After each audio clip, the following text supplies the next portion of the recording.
ఆ నాసికా త్రయంబకంలో సన్నని జాలుగా ప్రారంభమైన గోదావరి నది ఈనాడు ఇంత ఉధృతంగా రాజమహేంద్రవరం వరకు వచ్చి ముందుకు సాగుతోంది అని మనకు అర్థం అవుతుంది. అంటే ఈవేళ కనపడుతున్న ఈ గోదావరి నదికి మూలం నాసికా త్రయంబకం.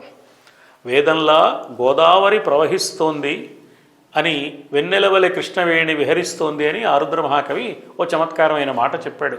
వేదంలా గోదావరి అని ఎందుకన్నాడంటే వేదానికి గోదావరికి ఏదో సంబంధం ఉందన్నమాట.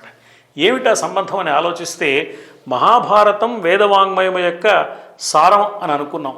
ఈ మహాభారతం తెలుగులో ఎక్కడ ఏ రాజమహేంద్రవరంలో పుట్టిందో అక్కడ ఉన్న గోదావరి వెనక్కి వెళితే నాసికా త్రయంబకం దాకా వెళ్ళినట్లే తెలుగు భారతం నుంచి వెనక్కి వెళితే కూడా ఒక నాసికా త్రయంబకం మనకు కనపడుతుంది. ఈ తెలుగు భారతం ఎక్కడి నుంచి వచ్చింది? సంస్కృత భారతం నుంచి వచ్చింది. సంస్కృత భారతాన్ని వేదవ్యాస మహర్షి రచన చేశారు. సంస్కృత భారతం ఎక్కడి నుంచి వచ్చింది? వేదాల సారంగా వచ్చింది. బాగానే ఉంది. వేదాలు ఎక్కడి నుంచి వచ్చాయి? వేదాలు ఎవరు రాశారు? వేదాలకు అపౌరుషేయము అని పేరు. అంటే మానవ మాత్రులు తీరి కూర్చుని ఇప్పుడు రాస్తున్న గ్రంథాల్లాగా రాసిన రచన కాదు వేదం అనేది. మహర్షులు తపస్సులు చేసినప్పుడు తపస్సులు చేసిన మహర్షులకు మూసికొన్న కన్నులలో మనఃఫలకాల మీద దర్శనమిచ్చిన సన్నివేశాలు వేదం.